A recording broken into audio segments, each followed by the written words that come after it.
या व्हिडिओमध्ये आपण ऐकत आहोत राजा मिलिंद आणि भंते नागसेन यांच्यामधील संवाद। राजा मिलिंद भंते नागसेनांना म्हणतात, भंते, देवदत्ताने प्रव्रज्या घेऊन संघामध्ये फूट पाडली होती काय?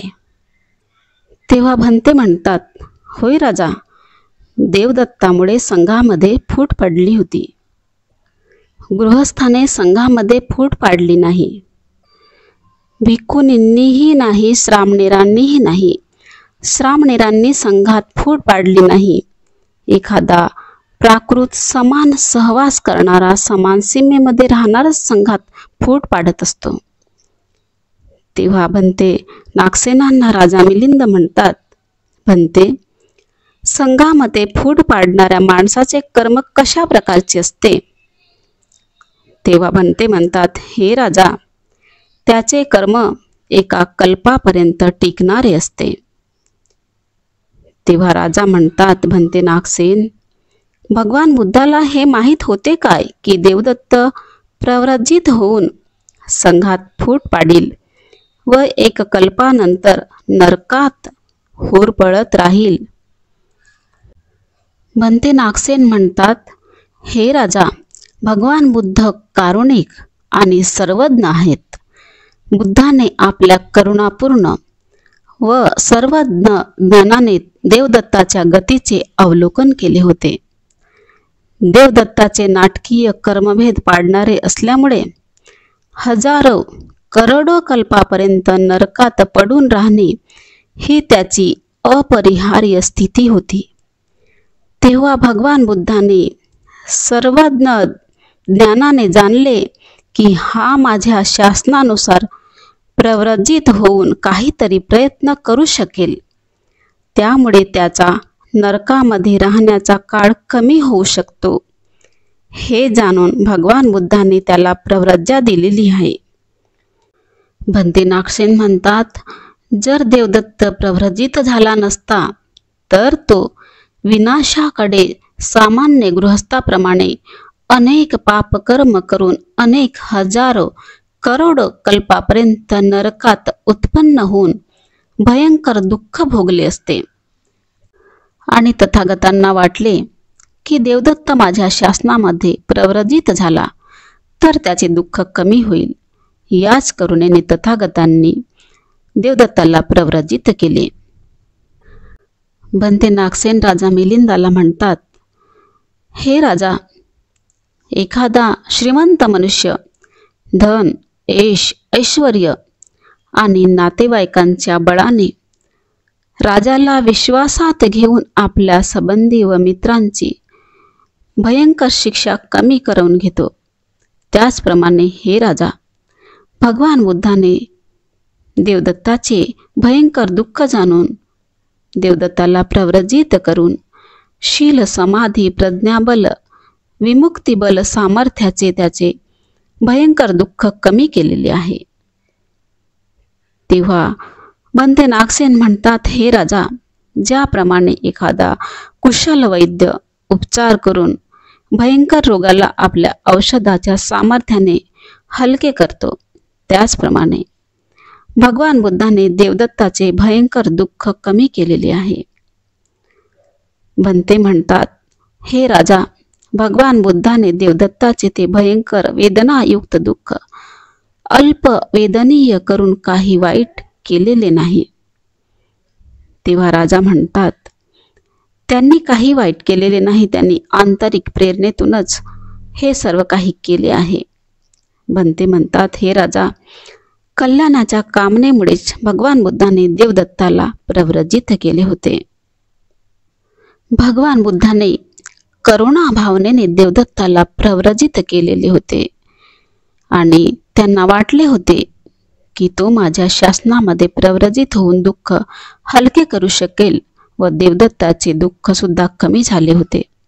देवदत्ताने आपल्या मृत्यूच्या वेळी असे म्हटलेले आहे, इमेहि अट्टिहि तमग्गपुगलं देवातिदेव नरदंप सारथिं समंत चक्कुं सतपुय्य लक्खनं पाने हि बुद्धं शरणं उपेमीति. अर्थात बुद्ध सर्व पुरुषांमध्ये सर्वोत्तम आहेत. देवांचेही देव आहेत. सर्व पुरुषांचे मार्गदर्शक आहेत. ते सर्व दृष्टे आहेत. सर्व पुण्य लक्षणामध्ये सजग आहेत. याच कारणामुळे मी प्राणपणाने बुद्धाचे शरण स्वीकारलेले आहे. देवदत्त म्हणतो, मी प्राण असेपर्यंत शरण गेलेलो आहे. तेव्हा भंते नागसेन राजाला म्हणतात, हे राजा, देवदत्ताने एका कल्पाच्या 6 भागापैकी प्रथम भाग संपल्यानंतर संघामध्ये फूट पाडली. उरलेल्या 5 भागामध्ये नरकात होर पडून तेथूनच मुक्त होऊन निरर्थक प्रत्येक बुद्ध होईल. अशा प्रकारे भगवान बुद्धाने देवदत्तावर उपकार केलेले आहेत.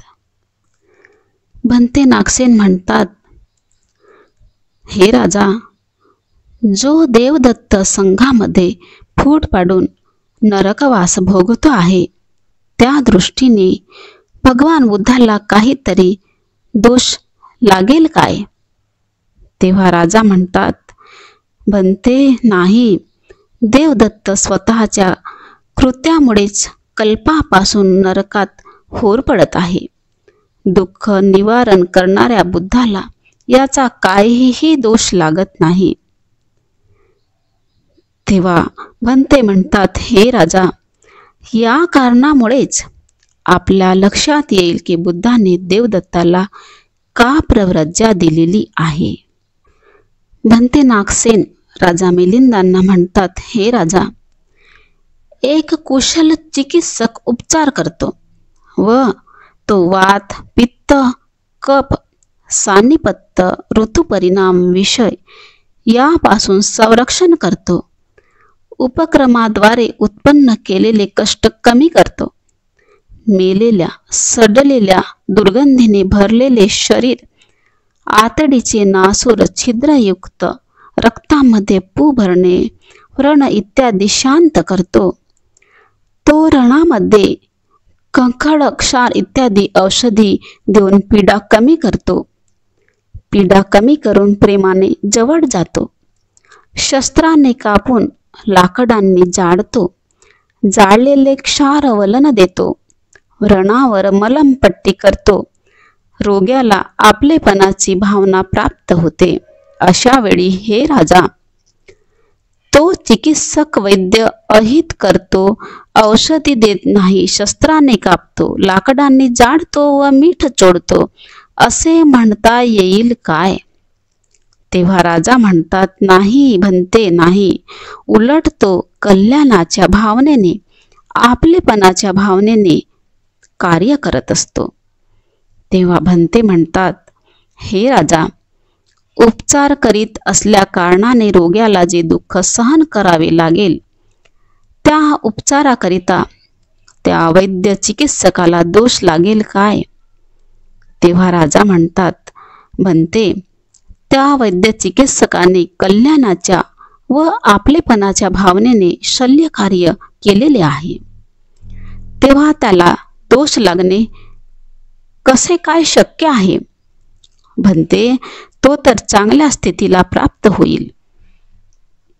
तेव्हा भंते म्हणतात, अशाच प्रकारे हे राजा, कारुणिक भगवान बुद्धाने देवदत्ताला प्रव्रजित करून दुःखापासून मुक्त करण्याचे उपकारच केलेले आहे. भंते म्हणतात, हे राजा, एखाद्या माणसाला काटा रुतला तेव्हा दुसऱ्या एकाने त्याच्या कल्याणाच्या कामनेने, आपलेपणाच्या भावनेने टोकदार काट्याने किंवा शस्त्राने त्या काट्याच्या आजूबाजूचे मांस कापतो. तेव्हा रक्त बाहेर येते, परंतु काटा मात्र निघतो. तेव्हा हे राजा, तो पुरुष त्याच्या अहिताच्या भावनेने तो काटा काढतो काय? तेव्हा राजा म्हणतात, नाही भंते, उलट तो पुरुष त्याच्याबद्दल असलेल्या कल्याणकारी भावनेमुळे व आपलेपणाच्या भावनेमुळेच तो काटा काढीत असतो. तेव्हा राजा म्हणतात, बनते, त्याने काटा काढला नाही तर तो मनुष्य कदाचित मरण पावला असता किंवा त्याला मरणांतिक दुःख भोगावे लागले असते. तेव्हा बनते नागसेन राजा मिलिंदांना म्हणतात, हे राजा, तथागतांनी करुणेच्या भावनेनेच देवदत्ताला प्रव्रजित करून मुक्त करून घेतलेले आहे. हे राजा, जर भगवान बुद्धांनी देवदत्ताला प्रव्रजित केले नसते तर देवदत्त त्या नरकामध्ये होर पडत राहिला असता.